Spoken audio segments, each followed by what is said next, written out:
हाँ जी, चलिए अब हम देखते हैं लंब वृत्तीय बेलन के बारे में कि आखिर ये होता क्या है, इसका क्षेत्रफल क्या है। तो देखिए, अगर हम लंब वृत्तीय बेलन की बात करें तो इसको बोला जाता है राइट सर्कुलर सिलेंडर, ठीक है। और ये कुछ आकार इस तरीके का होता है। अगर हम जैसे इसमें इस बेलन की बात करें तो जैसे एग्जाम्पल के तौर पे आप जार ले सकते हैं, आप पिलर ले सकते हैं, आप पेंसिल ले सकते हैं, आप पाइप ले सकते हैं, रोलर ले सकते हैं और गैस सिलेंडर ले सकते हैं। तो ये सब होते हैं लंब वृत्तीय बेलन के उदाहरण, ठीक है। अब ज़रा इसमें समझिए, अगर हम इसमें इसके बात करें तो ये जो होता है ना, ये वृत्तीय होता है, नीचे भी एक वृत्तीय होता है, दो इस तरीके से दो वृत्त इसमें होते हैं, ठीक है, दो वृत्तीय सिरे होते हैं। अगर हम इसके त्रिज्या की बात करें तो इसका त्रिज्या r है। जो बीच में से जाएगा ना, मतलब इसके सेंटर केंद्र से ये लाइन जाएगी, इसको अक्ष बोला जाता है यानी एक्सिस। और इसकी ऊंचाई a से b तक की जो लेंथ है उसको ऊंचाई बोला जाता है और उसको h से डिनोट किया जाएगा, ठीक है। इसमें एक नोट है, उसे आप ध्यान रखें। बेलन में दो वृत्तीय सिरों वाला एक वक्र पृष्ठ होता है, दो वृत्तीय सिरों वाला, एक ये रहा और एक ये रहा, दो वृत्तीय सिरों वाला एक वक्र पृष्ठ होता है। बेलन के प्रत्येक वृत्तीय सिरे का क्षेत्रफल, हम बेलन के प्रत्येक वृत्तीय सिरे का क्षेत्रफल यानी इसकी और इसकी बात कर रहे हैं। तो ये जो वृत्त होता है तो वृत्त का क्षेत्रफल पाई आर स्क्वायर होता है। तो बेलन के वृत्तीय आधार का क्षेत्रफल यानी कि हम बोलते हैं बेलन के प्रत्येक वृत्तीय सिरे का जो क्षेत्रफल होता है वो बेलन के वृत्तीय आधार का क्षेत्रफल होता है, जिसको बोलते हैं पाई आर स्क्वायर, ठीक है।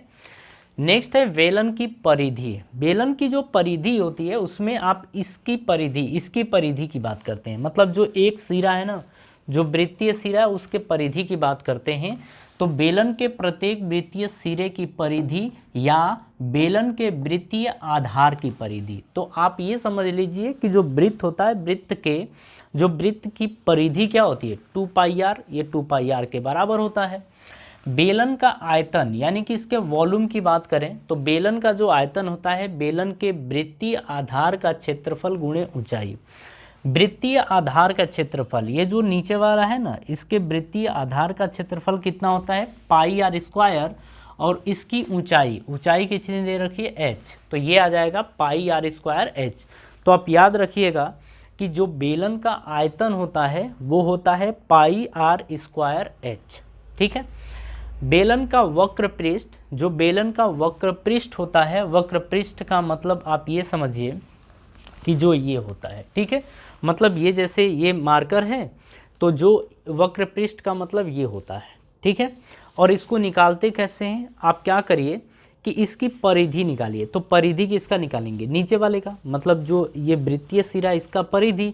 तो इसकी परिधि क्या होती है, बेलन की परिधि 2 पाई आर होती है और इसमें ऊंचाई से गुणा कर दीजिए। ऊंचाई से गुणा कर देंगे तो वृत्तीय परिधि जो है, बेलन की जो परिधि है उसमें अगर ऊंचाई से गुणा कर देंगे तो ये वक्र पृष्ठ का क्षेत्रफल निकल के आ जाएगा, ठीक है। अगर हम संपूर्ण पृष्ठ की बात करें यानी टोटल सरफेस एरिया की बात करें तो टोटल सरफेस एरिया में क्या देखते हैं, देखिए एक तो ये वक्र पृष्ठ हो गया, ठीक है, ये वक्र पृष्ठ प्लस दोनों वृत्तीय सिरों का क्षेत्रफल, मतलब ये वक्र पृष्ठ और ये वृत्तीय सिरों का क्षेत्रफल। तो हम कहते हैं कि बेलन का वक्र पृष्ठ 2 पाई आर h होता है, अभी हमने देखा, और दोनों वृत्तीय सिरों, एक सिरे का क्षेत्रफल पाई आर स्क्वायर होता है तो दोनों सिरों का कितना हो जाएगा, 2 पाई आर स्क्वायर।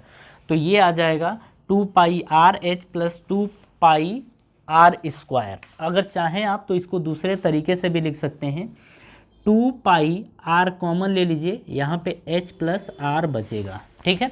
अच्छा आप ध्यान रखिएगा, जब भी क्षेत्रफल की बात करता है तो यूनिट का स्क्वायर, जैसे मीटर हो तो मीटर का स्क्वायर, सेंटीमीटर हो तो सेंटीमीटर का स्क्वायर, लेकिन आयतन में क्या होता है, यूनिट का क्यूब, ये मात्रक होता है, मतलब मीटर तो मीटर का क्यूब, सेंटीमीटर तो सेंटीमीटर का क्यूब, ठीक है। तो इस तरीके से लंबवृत्तीय बेलन का जो भी ये है ना, ये सारा डाटा आपको याद रखना है, ठीक है। चलिए।